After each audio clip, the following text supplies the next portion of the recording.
Good to have you here. Good to be here. Love what we're doing this time around. Love all the things we do because we come up with the ideas, so I guess we should love them. But really like this one. I think something we don't maybe think about too much. We think about the problems in modern Israel today, but maybe not how these things came together and the way the international community played a part in the formation of it.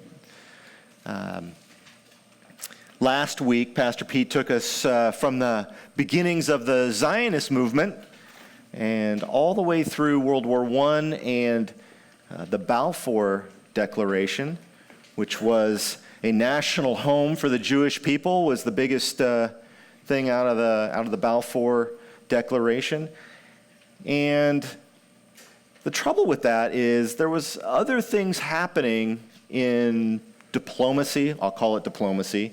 What the British were doing and the other places, France, Russia, and we see that they were playing a lot of sides, and it just got me thinking about diplomacy, how as politicians and ambassadors to other countries, how we talk to nations and what we say to them, what we may promise to them.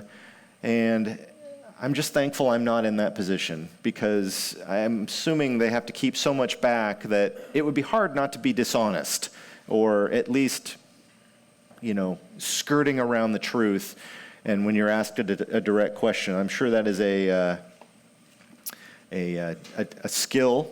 I call it a skill, but maybe that's not what it may be. But it would be very difficult to let your yes be yes and your no be no.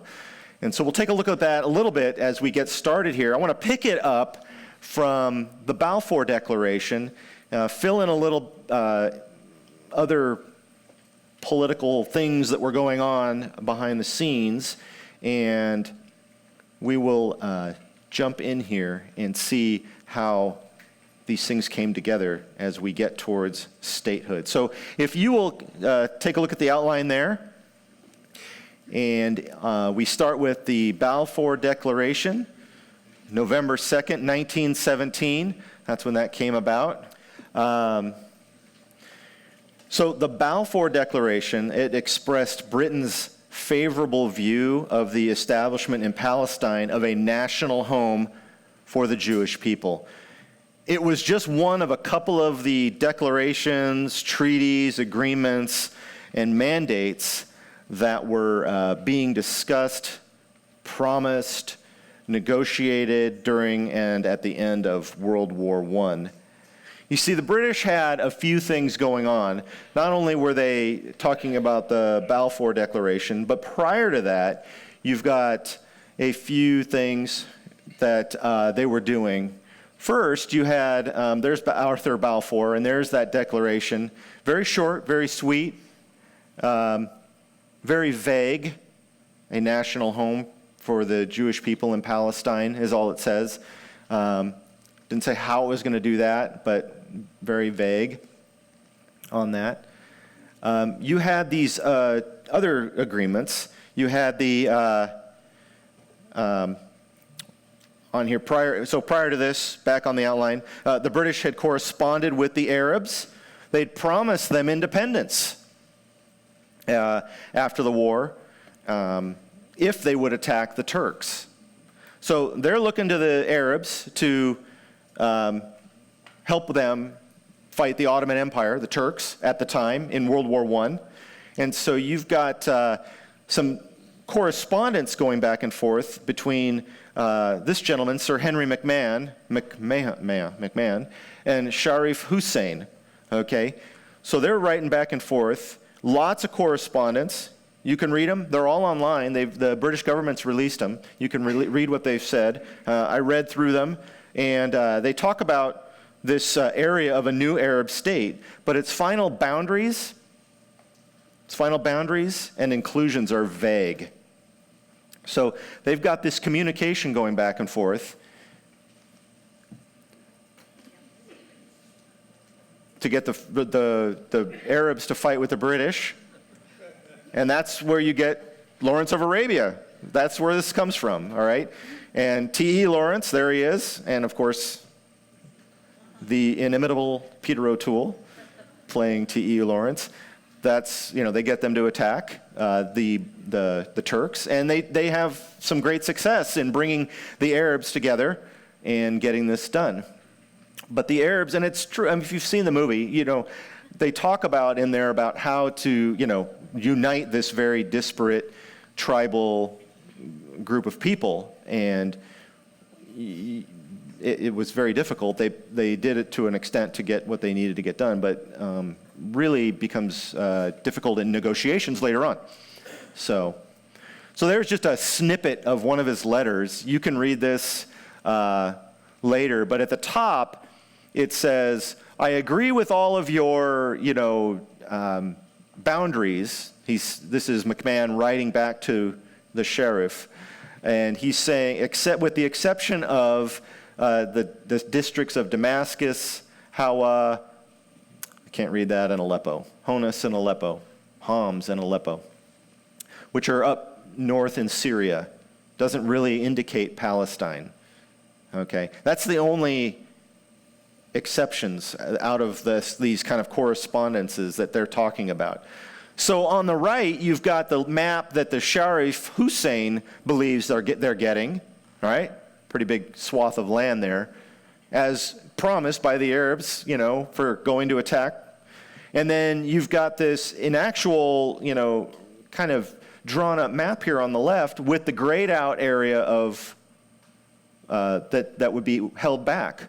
Well, you can see that only comes down south to Damascus. The whole Levant, Palestine area is not even included. So this is the understanding the Arabs have as they are coming into World War I and coming out of World War I, that the British are promising them an independent Arab state that would look something like this, maybe the one on the left. And then you've got the Balfour document a year later that's promising a Jewish home in Palestine. What are the Arabs to think? You've also got this. The Sykes-Picot Treaty, that's 1916, right in the middle of all these. It's a secret agreement between Great Britain, France, and Russia was included, that triple entente from the World War I, about how the Ottoman Empire would be divided after the war. So those two guys, Mark Sykes and Francois Picot, probably how you pronounce it or something like that, had set this all up, and it looked a little bit like this. Palestine kind of under a multitude of British, French, and Russian protection, and then you can see the other carved up areas there. Britain protecting a lot of this area, French up here, Russians get this, more French here, and then, yeah. So they've split it up. Hey, when you're conquerors, I guess you can do that. And so they took a lot of that. Word of this treaty, or this agreement, leaked out to the Arabs. So once again, what are the Arabs to think about the potential of a free and independent Arab state? Based on this, based on what they're being told with those correspondences from McMahon, and then you get the Balfour Declaration of a Jewish home. So they're not happy, to say the least.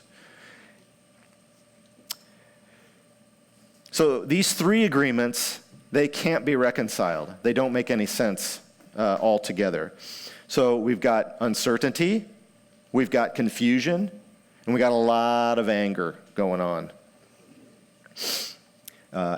So after World War I, the British, you've got the Mandate for Palestine, which was instituted, and that called for British administration of Palestine. The mandate was ratified in 1922 by the newly formed League of Nations and included the language regarding a national home for the Jewish people in Palestine, angering the Arabs. So now you've got it official in the world as far as the League of Nations is concerned, right? The world is saying, okay, we agree with this, and we're going forward. Now the Arabs are really unhappy. There's a copy of the mandate. You can actually read that online as well. And then you've got just a quick newspaper clipping, Zionist rejoice, British mandate for Palestine welcomed. So it's a happy day for the Jewish people, right? They're coming out of World War I. Zionism has been, a movement for decades. You've got, Jewish immigration going on to the Holy Land. We call it the Holy Land, to Palestine. And now you've got this official world recognition, so to speak, of of the Jewish national home in Palestine, or a home for Jewish people in Palestine.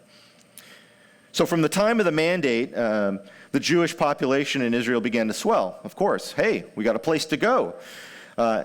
In the third Aliyah, Pastor Pete talked about the first and the second Aliyahs. That means ascent. Again, that same idea of ascending up to Jerusalem. You see that in the Bible, right? We went up to Jerusalem. That's this idea there.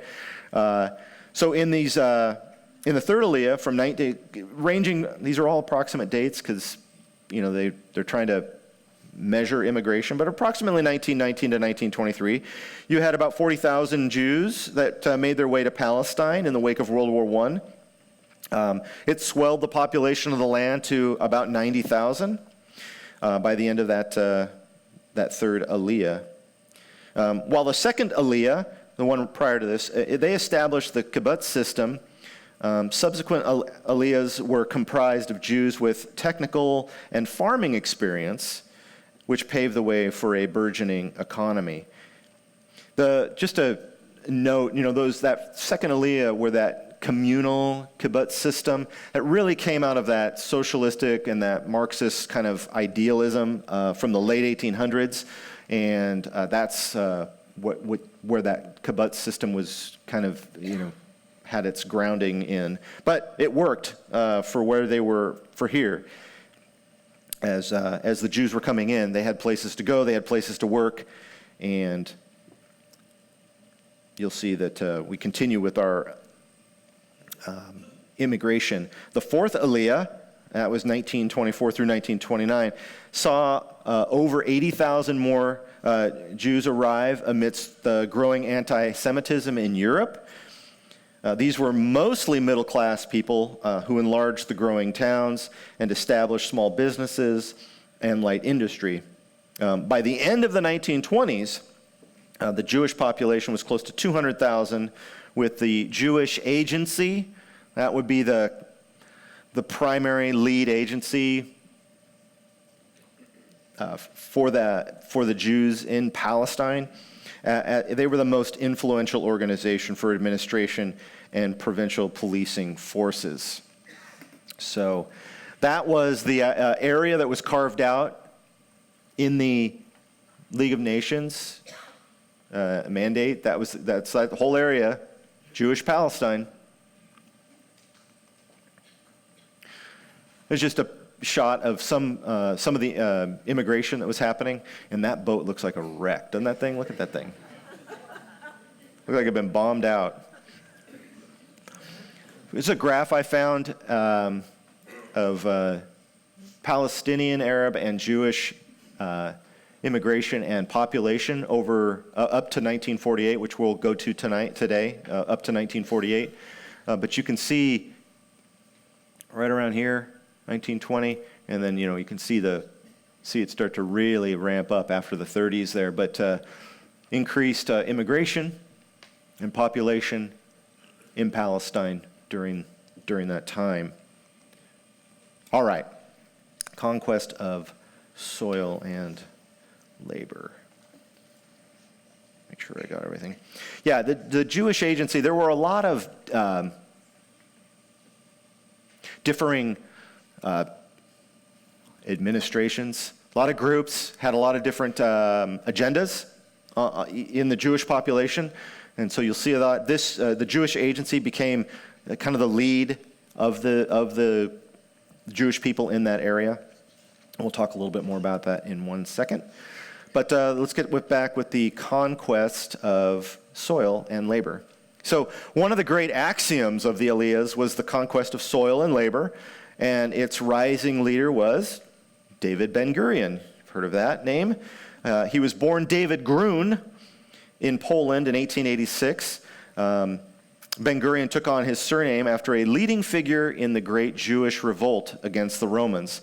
So that was right leading up to the destruction of Jerusalem. You've got the Jewish revolt in the 60s AD, and one of those gentlemen was Ben-Gurion, that was a leader in those revolts. And so you can kind of guess where David Ben-Gurion is coming from. He sees himself as a leader in a revolt to take back the Holy Land. He was a Zionist from his early teens and immigrated to Jerusalem in 1906 at the age of 20. I was reading some stories about, he's 13, 14, and he's starting his own Zionist group where he was from. He was born he was in Poland, but that was a part of Russia at the time. So he was starting his own Zionist groups there, and it was just kind of interesting. It was like, how many of us at 13 and 14 were that politically involved, right? So you can see the zeal he had early on. I'm not even sure I knew what politics was at that age, but anyway. He lived, when he came to Palestine, he lived and worked on a kibbutz in Galilee and continued organizing for the Zionist movement.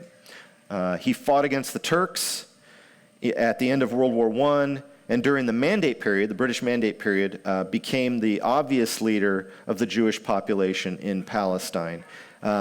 In between those times, he did a couple of things. He went to Greece to learn Turkish, so that he later could go to Constantinople to learn law.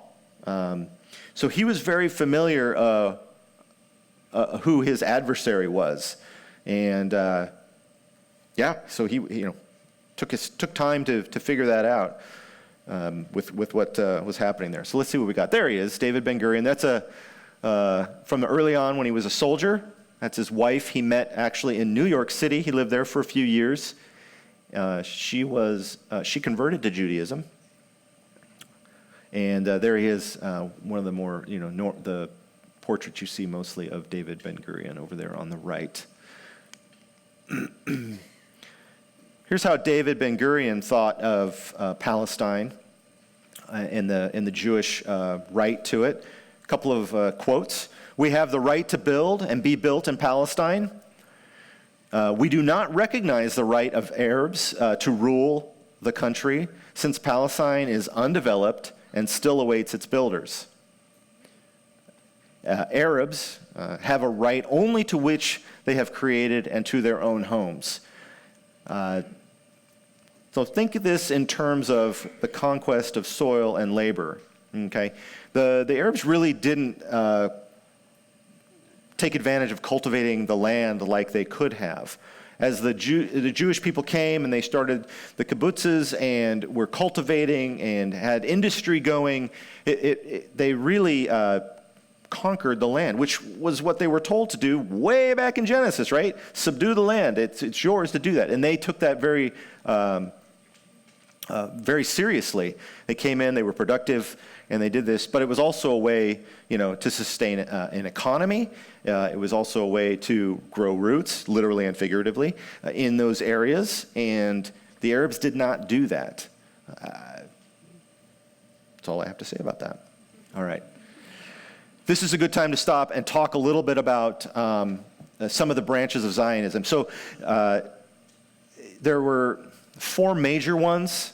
There's the cultural Zionism. Their idea is the historical rights of the Jews outweigh the Arabs' residential rights in Palestine. This just has to do, I'm just giving you quotes that have to do with the Arab and Jewish claims to the land. There's more to these, obviously, but just to give you a little taste of what they each believes and what was operating in Palestine in the Jewish communities at this time. So there's that one. Then you've got political Zionism. This was more what Theodor Herzl, who Pastor Pete talked about last week, and the sort of the founder, idea is the founder of Zionism. That says Palestine was the legal and historical inheritance of the Jewish nation, and that the Palestinian Arabs had only possession rights. Then you've got labor Zionism. This is where Ben-Gurion would fall into. The Jewish people had a superior right to Palestine, that Palestine was important to the Jews as a nation and to the Arabs as individuals, and hence the right of the Jewish people to concentrate in Palestine, a right which was not due to the Arabs. Okay, so you can kind of see where his mind is at when he talks about Palestine versus the Arabs' claim to the area. And Ben-Gurion was, they always refer to him as a centrist. Okay, we'll call him a moderate if we were to talk about this. And probably why, as leader, he becomes the leader of the Jewish Agency in the 30s, and probably why the Jewish Agency is able to be such a driving force and really become the main thing, which will end up becoming sort of the government of modern Israel. He wasn't too far to either side. Unlike the radical revisionist Zionism, where they say Palestine was only a very small part of the land held by the Arab nation. Requisition of an area of land from a nation with large stretches of territory in order to make a home for a wandering people is an act of justice. And if the land-owning nation does not wish to cede it, and this is completely natural, well, that's glad he did that, it must be compelled. All right? Very radical. They're gonna take them. They're gonna make them cede the land to the Jewish people. This is the group that Menachem Begin was part of. So I put him down there. He was more of a radical. We'll talk about a little bit more about him in that in a little bit. Sorry, one more to read to you. These are important. At least I thought they were important. But this is kind of the main Zionist argument about the land. For Eretz Israel, you remember Eretz means land, we have a charter that has been valid until now, and that will always be valid. And that is the Bible, including the Gospels and the New Testament. It all came from us. It was created among us. And what did the Arabs produce in all the years they lived in the country? Such creations, or even the creation of the Bible alone, give us a perpetual right over the land in which we were so creative, especially since the people that came after us did not create such works in this country or did not create anything at all. Okay. High view of what has gone on there. Just some pictures of this cultivation of the land. These are taken from the 20s and 30s. Kibbutzes. I noticed there's a lot of women in all of these doing this. I don't know what the men were doing, probably soldiering, but anyway, you can see the cultivation, canal building, planting, picking, reaping, sowing, those kinds of things in that system. All right. So the conquest of the soil is found in the communal farms and towns that burgeoned in Palestine, the ones that we just saw. During the second and third Aliyahs, an additional 148 kibbutzim, that's the plural of kibbutz. The im, you remember the im in Hebrew adds the plural, Elohim. Okay. And 94 cooperative villages were established, allowing the Jewish people to be self-supporting very quickly. Ben-Gurion would later become the head of the Jewish Agency, which I mentioned, which had grown to include departments for agriculture, settlement, education, land, finance, immigration, and statistics. It helped Jews from other countries get to Palestine and set up kibbutzim, cooperative villages, and negotiate with world leaders and organizations. The conquest of labor was the idea that Jewish farms and businesses would hire Jewish labor. Okay, so this is the second part of this section, the conquest of the soil, which we saw, and now this is the conquest of the labor. It was a nationalistic movement that displaced cheaper Arab workers for Jewish ones. Of course, this heightened the animosity that Arabs had for the Jews and caused clashes throughout the decades. The other thing that the Jewish population was able to do was start munitions. They got some of the technology for that, metal factories and things like that. They were able to produce sheet metal. And so they were, very industrious and very productive in what they were doing in all these areas. And the Jewish Agency really had a wide reach in terms of all of these. They were really working with other countries to get their people who wanted to come to immigrate to Palestine to do that. And we'll see a little bit more of that in a second. All right. So with each wave of Jewish immigration, there was an inevitable Arab uprising. Small riots plagued the 1920s and culminated in large-scale 1929 Arab riots in Palestine. Tensions had been mounting over the access to the Western Wall, the Wailing Wall, immigration, and labor, which finally came to a boiling point. So this is the first kind of major beginnings of trouble. There are skirmishes and strikes and mini riots and destruction of property, killings, violence going on all through this time. But it really started to escalate in these times during the 20s, early 20s, and then this big riot in 1929. So some of what started it is the access to the Wailing Wall. So the picture on the left is taken from back in the 1920s. You can see the stools they've got down here. All right? You guys see that down here? Well, part of the agreement that the British were meant to enforce was the Jewish people couldn't bring any permanent structures to the Western Wall because the Arabs believed they would start and set up a Zionist worship center. Now, that's a stool, right? And really the stools were there for the elderly and the infirm so they could sit down while they were praying if they needed to. They also had, I couldn't find one this is a more modern picture, but see the structure, the screen between the men and the women there?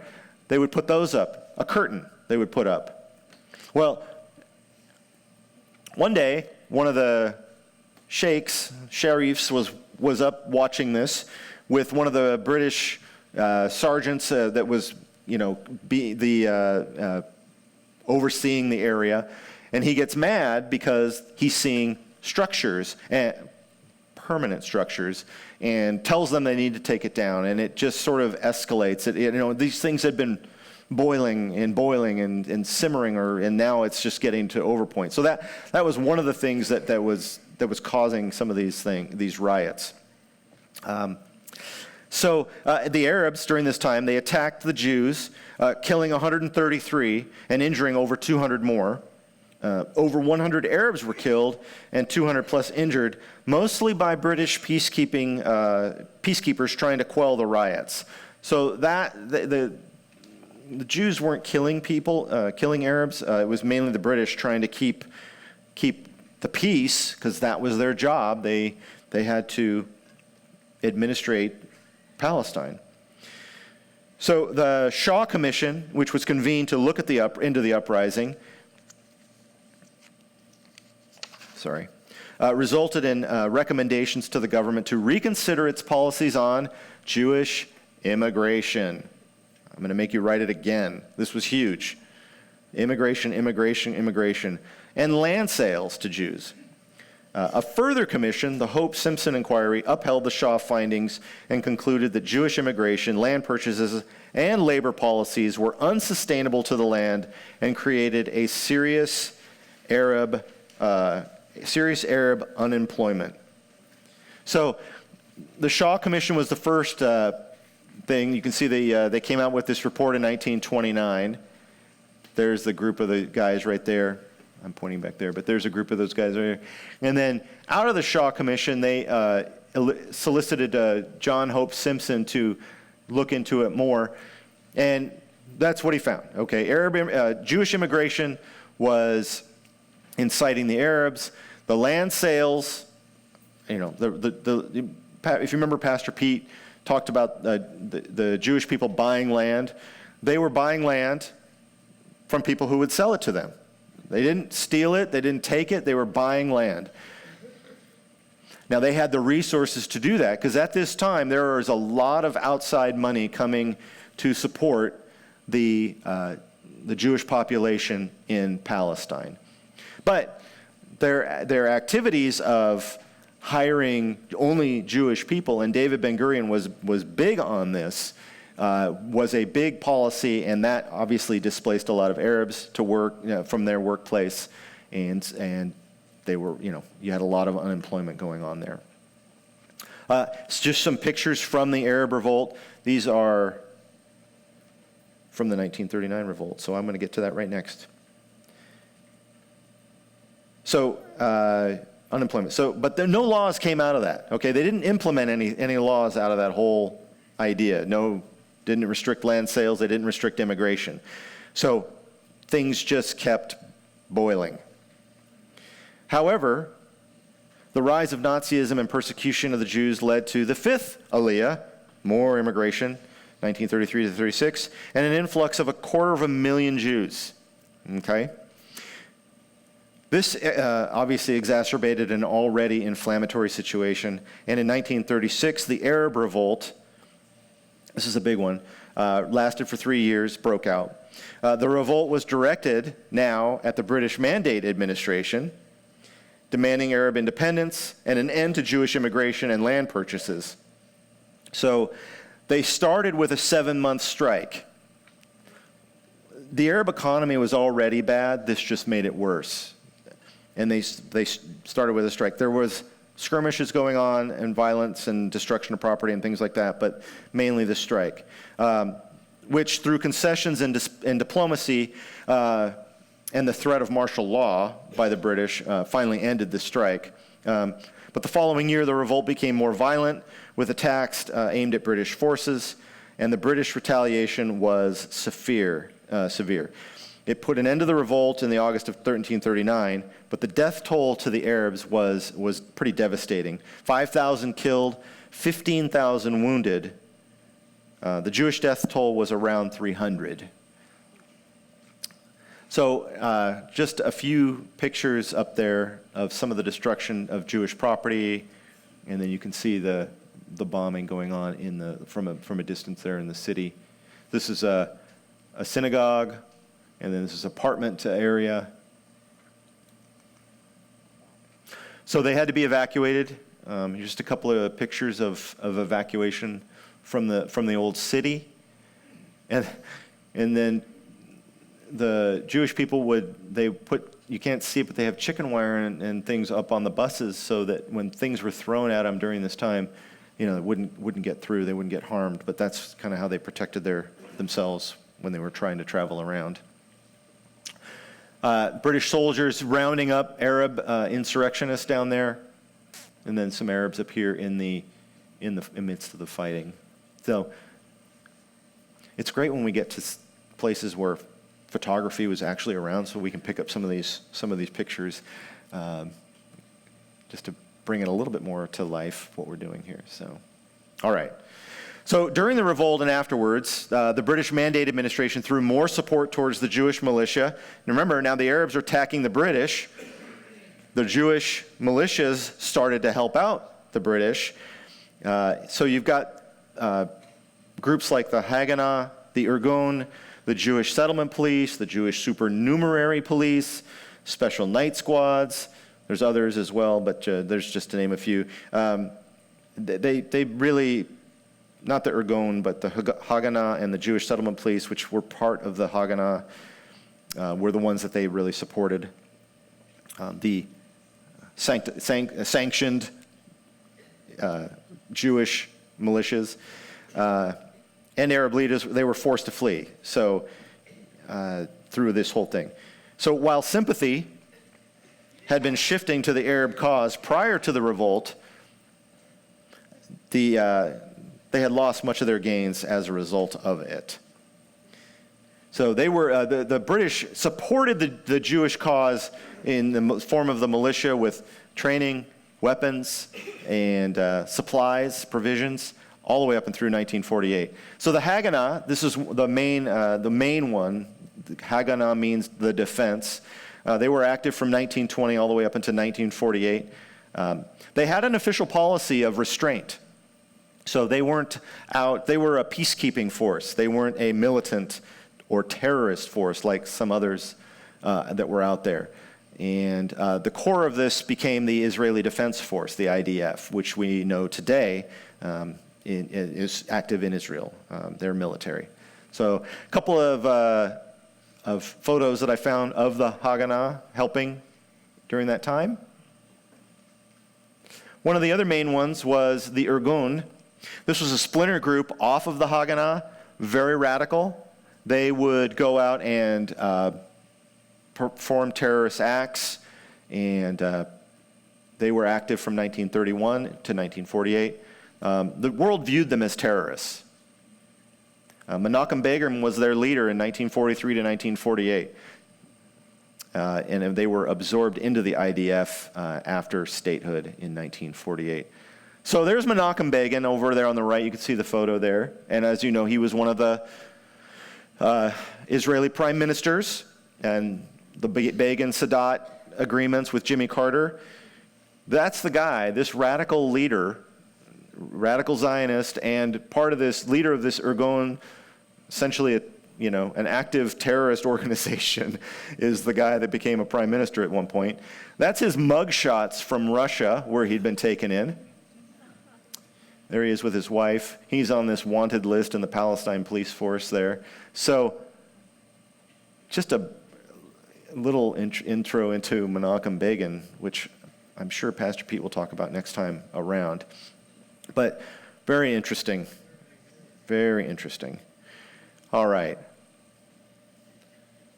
Yeah, so the Peel Commission, they put this commission together at the outset of the riots back in 1937. And they ratified their agreements from this. And basically it was a split state, an Arab state and a Jewish state. Totally rejected by the Arabs. They said no. There will never be an independent Jewish state in Palestine. And there were mixed reactions from the Jewish groups. The main centrist, Ben-Gurion group approved it. It was something, and they could work with it. Some, like the radicals, did not agree with it. They wanted the whole thing. All right. So keep that in mind. You've now got this separate state idea out there now.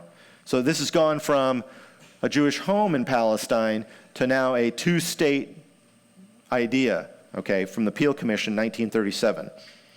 So now we hit World War I. So with the war in Europe intensifying, World War II, yes. We're not going back in time, we're going forward. So Britain, they're looking for a way out of this. They want to solve the Palestine issue after this Arab revolt. It was taxing, it's not very popular, and so they get this London conference together for 5 weeks with delegates from both the Arab and Jewish sides. The Arabs, they refused to sit in the same room with the Jewish delegation, and obviously, ultimately, the conference failed. Hard to have a negotiation when you can't get the two sides in the same room together. There's a photo from the conference there that I found. So here are some of the demands that each side was making. So the Arab demands were, we want independence. They want no Jewish home in Palestine. Replace the mandate with a treaty, and to end Jewish immigration. And they rejected the partition that we saw in the Peel Agreement. Jewish demands were, they didn't want a minority status in Palestine. They wanted investment to grow and create an economy in Palestine. They wanted the mandate to stay in place, and they wanted, obviously, immigration to continue, and they were willing to accept the partition. You can see why, just look at the demands, and you can see why the sympathy, so to speak, is shifting from, with the revolt, and the Jews are willing to do they're willing to accept things and make an agreement where the Arabs are not. But go back, right? What were the Arabs promised? Right? They believed that they had the whole thing promised as an independent state. So because the conference failed, the British imposed a unilateral decision, which we now call the 1939 White Paper. And this called, again, for a national home for the Jewish people in Palestine. It restricted Jewish immigration and land purchases. Both the Arab and Jewish communities rejected the White Paper. So now we've got consensus. We both don't like this. Obviously, the Arabs did not like the Jewish home for the national home for Jews in Palestine, and the Jewish people didn't like the restrictions on land sales and immigration. So it showed their and they showed their discontent with strikes and attacking government offices. Now you've got the Jewish people turning on the British at this point.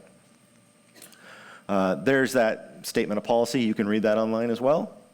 Fun reading, I'll tell you. But let me summarize it for you there. So there it is. The White Paper that said we are going to establish a national home in an independent Palestinian state within 10 years. Okay? They rejected the idea of a partitioned state. So now we're rejecting that idea of a partitioned state. Then you've got restricted Jewish immigration to 75,000 for the next 5 years. Remember, you got World War II going on. You got a lot of displaced Jewish people from all these European countries with the persecution and extermination of their race. Further immigration would be determined by an Arab majority after that. Restrictions were put on the rights of Jews to buy land from Arabs. There you go. So, back on the outline. The Arabs went on strike. I already said that, didn't I? So discontent with strikes and attacking government offices.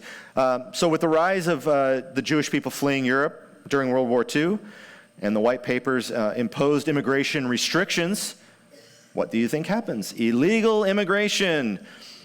It grew in the 1940s with the help of underground Zionist groups. It is estimated that approximately 110,000 Jewish people immigrated illegally to Palestine. By the end of 1948, the population of Jewish people in Palestine had swelled to 650,000. Remember, you could see that on that graph I showed you from 1930s through the 1940s. You saw that graph got really steep. The conflict with the Arabs, the atrocities of World War II, and the overcoming of restrictions imposed by the British all work together to be a unifying force for the Jewish population in Palestine. We're all working together now. We're all against the British. We do not want to have restrictions on immigration.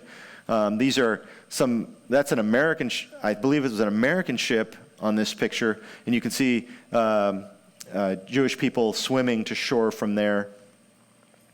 There's another shot of boats, of ships coming in, fleeing. A lot of these ships were turned away by the British Navy, sent elsewhere. They had detention camps set up in other areas.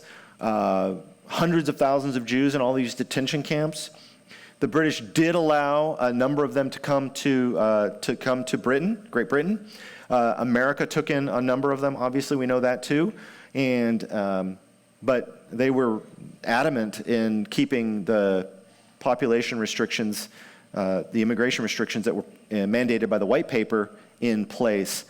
They had 75,000 within the 5 years. I read somewhere that there were only about 51 or 52,000 certificates issued in the Class A way.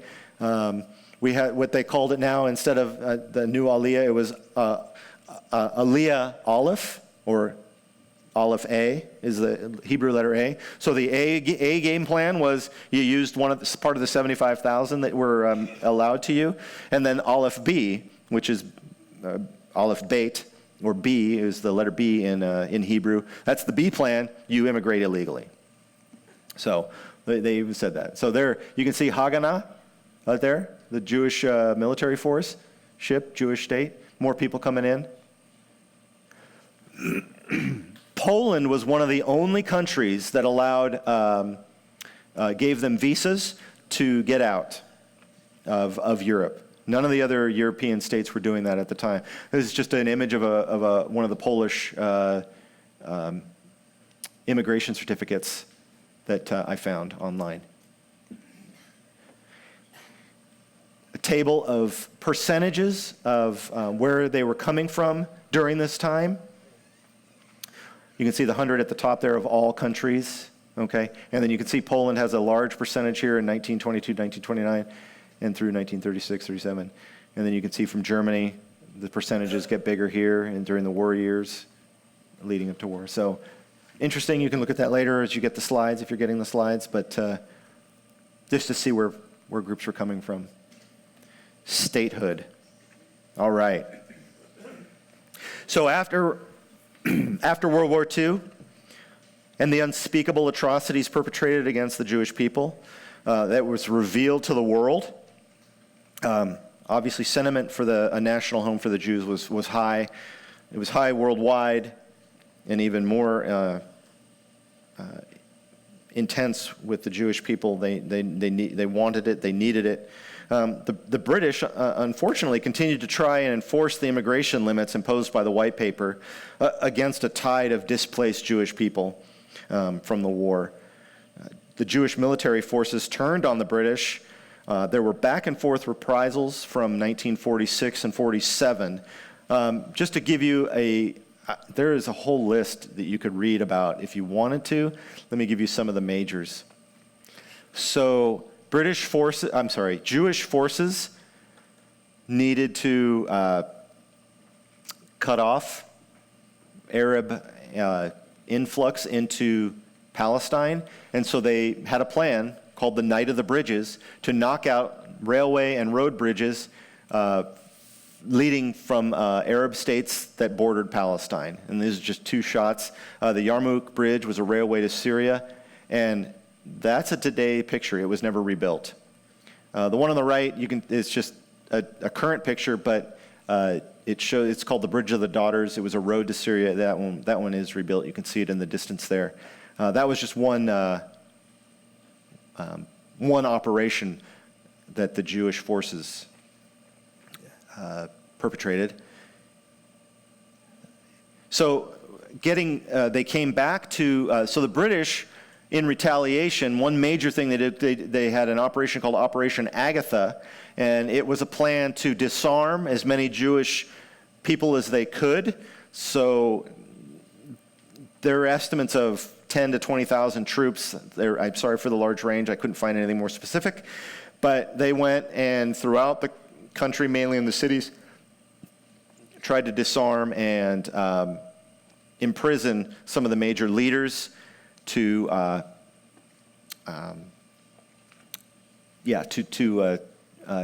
thwart the Jewish military there.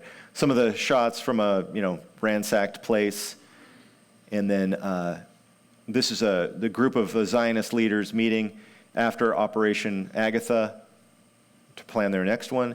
That guy right there is, you can see I wrote it down there, Moshe Sharet.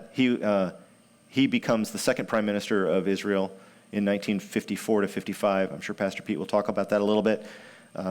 In between David Ben-Gurion's two of his terms there. And then there's Moshe with an Arab contingent in meeting. So anyway, so after that, there's Jerusalem in 1948. Look at that, huh? It's crazy. All right, so British attempts to bring peace between Jewish and Arab representatives had failed. The Jews were willing to accept a partition of Palestine with an independent Jewish state and an independent Palestinian state, but the Arabs were adamant that there would be no Jewish state in Palestine.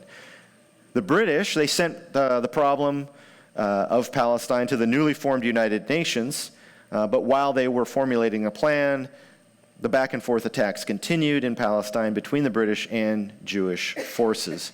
So One of the retaliations the Jewish forces planned, retaliating to the Operation Agatha, was a directed attack at British commands.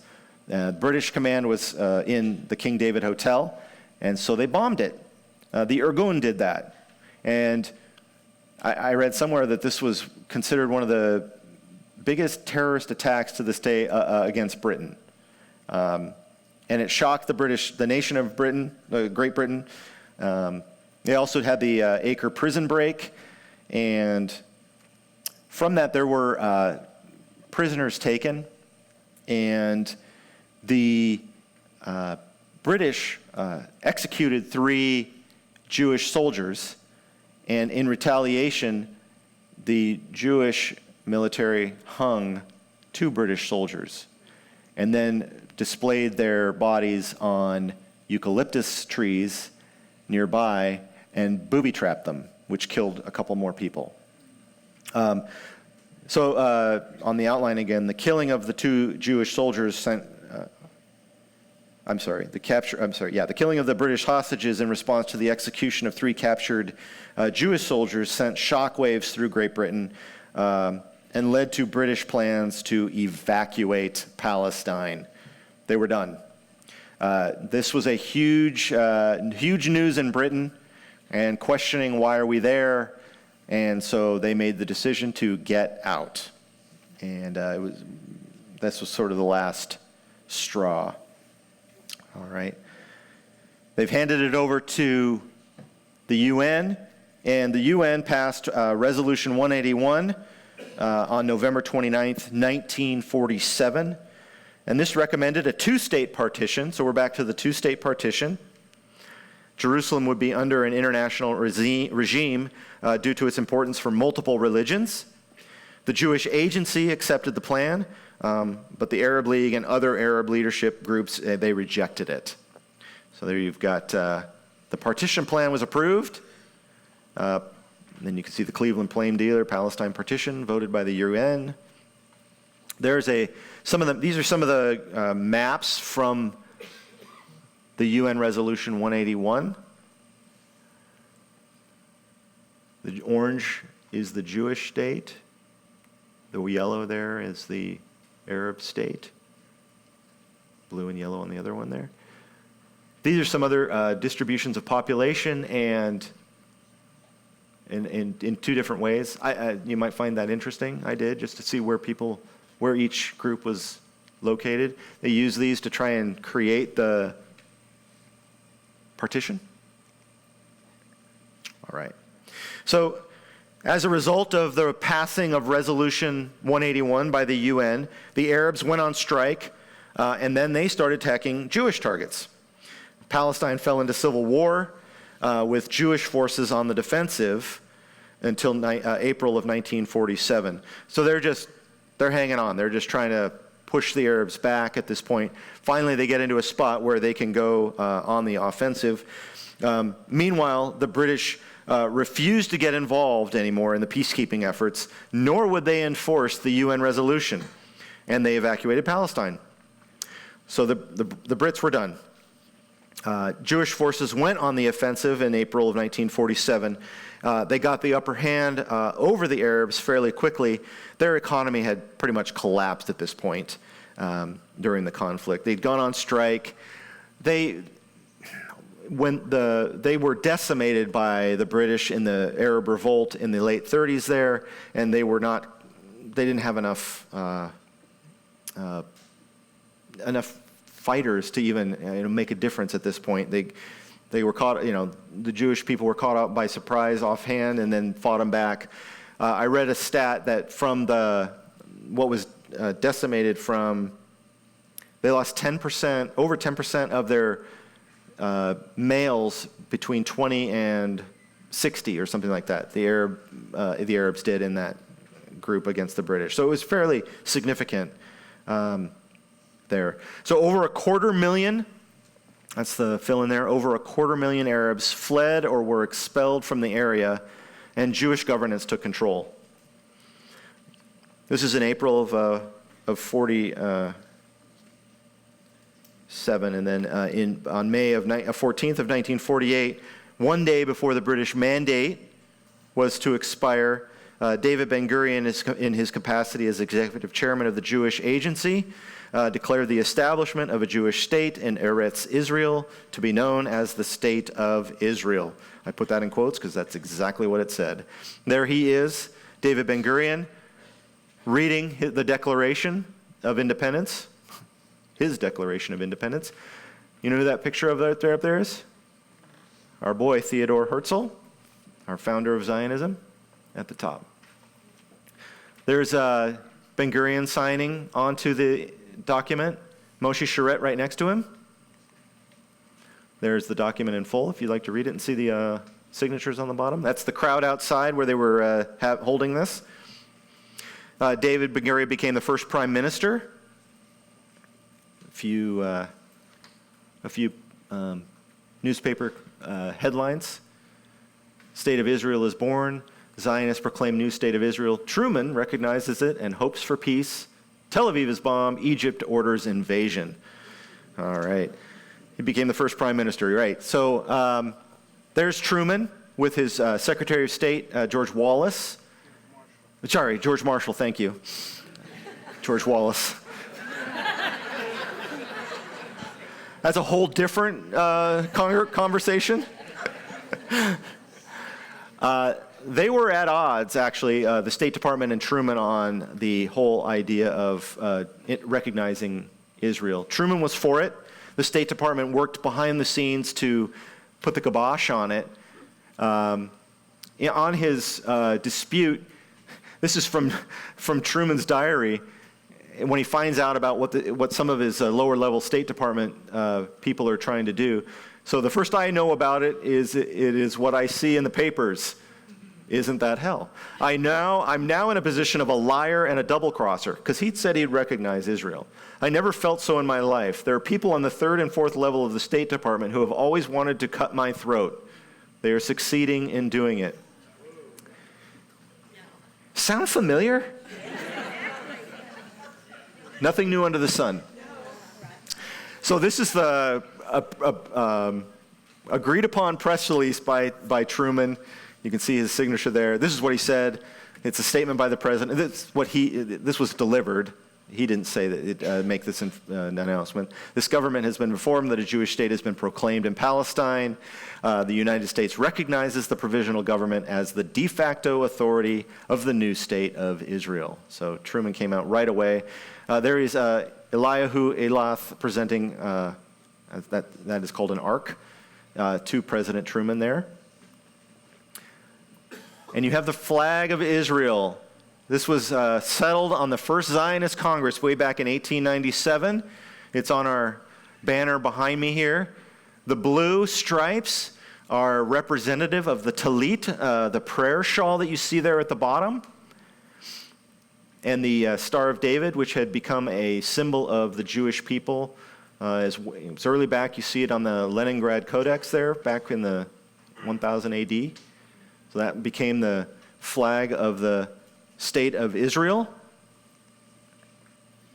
And of course, the following day, Arab forces from Iraq, Egypt, Transjordan, and Syria launched an attack to sweep them into the sea. Their words, not mine.